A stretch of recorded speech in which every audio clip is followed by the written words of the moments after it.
Dog boarding. It's one of those things that sits in the back of your mind for weeks before a trip, isn't it? You've got flights booked, you've got someone watching the house, and then there's the dog. And somewhere in there a little voice goes, wait, is this actually safe? Is he going to be okay? So let's talk about that today. Because I think the question people ask out loud isn't quite the right question. Folks ask, is dog boarding safe? And the honest answer is, boarding itself isn't the risk. Boarding is safe when the place you choose is genuinely built and staffed for it. The risk lives in the gap. The gap between a facility running real systems, real supervision, real procedures, real plans, and a facility that's just kind of winging it day to day. And here's the good news, and this is the part I really want you to walk away with. That difference is visible. You can see it. You don't need a veterinary degree or 20 years in the industry. If you know what to look at, you can figure out most of what you need to know before you ever hand over the leash.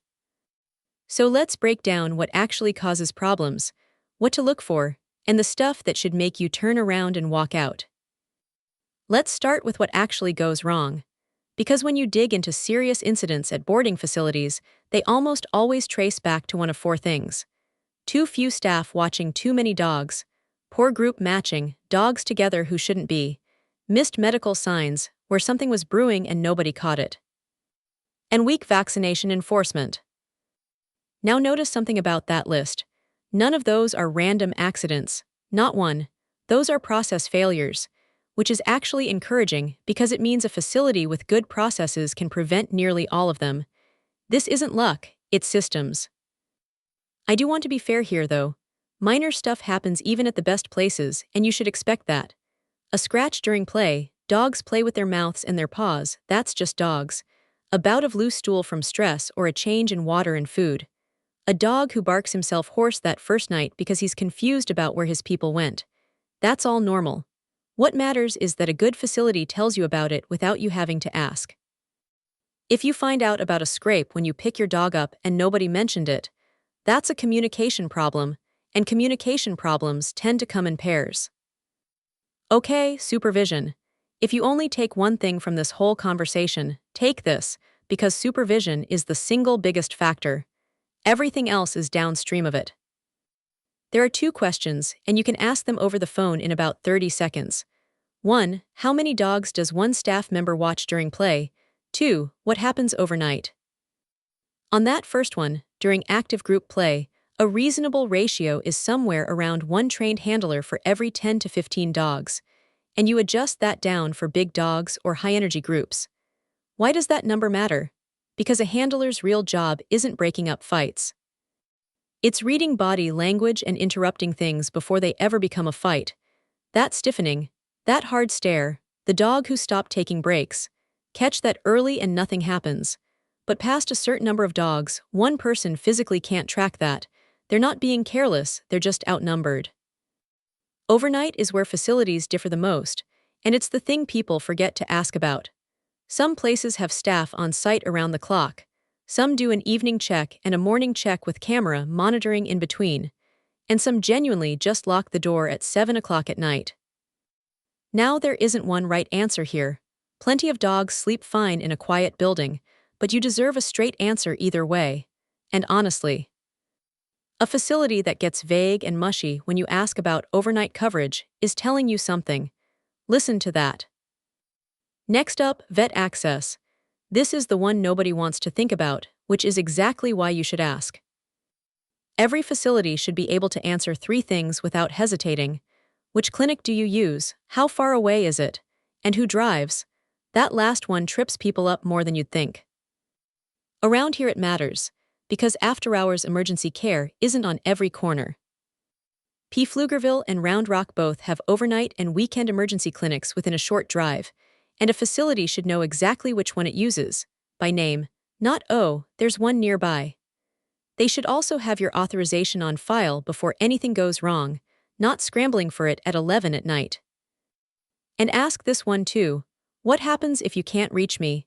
A real answer involves a treatment authorization limit that you set in advance, a dollar figure you're comfortable with, plus an emergency contact who can make decisions in your place. If they don't have a system for that, they haven't thought it through. Let's talk about grouping, because this is where a lot of quiet safety work happens. It's invisible if you're not looking for it. Dogs should be separated by size, by play style, and by energy level, not just tossed into one big room and left to sort it out. A 90-pound adolescent who body slams as a greeting is not a bad dog. He's just a terrible match for a nervous 12-pound senior. Good facilities think about that constantly. So what does good look like? There's a temperament evaluation before the first day. That's a big one. If a place will take any dog, same day, no questions, they're not screening for the safety of the group and your dog is part of that group. Groups sorted by size and play style rather than one open free-for-all. A clear policy on intact dogs, usually keeping them separate. And vaccine records verified before arrival, not just somebody's word over the phone. And rest periods. I want to spend a second on rest periods, because they get overlooked and they matter enormously. Scheduled quiet time between play sessions. Here's the thing, exhausted dogs make bad decisions exactly the same way tired people do. Patience drops, tolerance drops, everything gets a little more raw. Most scuffles happen late in a long, unbroken play session. So a facility that runs dogs from open to close, without downtime, isn't giving your dog more fun. It's stacking up the odds of something going sideways. Alright, red flags, the walkaway list. No tour offered. If you can't see where your dog sleeps and where he plays, just assume there's a reason. Heavy odor. Some smell is completely normal, it's a building full of dogs. But ammonia strong enough to sting your eyes means the cleaning isn't keeping up. And if that's slipping, other things are slipping too. No evaluation required. We covered this one, but it's worth repeating. Vague on staffing. Ratios and overnight coverage should come back to you in numbers, not adjectives. We're very attentive is not a number. No written incident policy. Ask how they document and report bites, injuries, and illness. There should be a paper trail. And pressure to book right now. Good facilities are genuinely busy, but they don't rush your decision. So when you go tour a place, and please do tour a place, a couple of tips.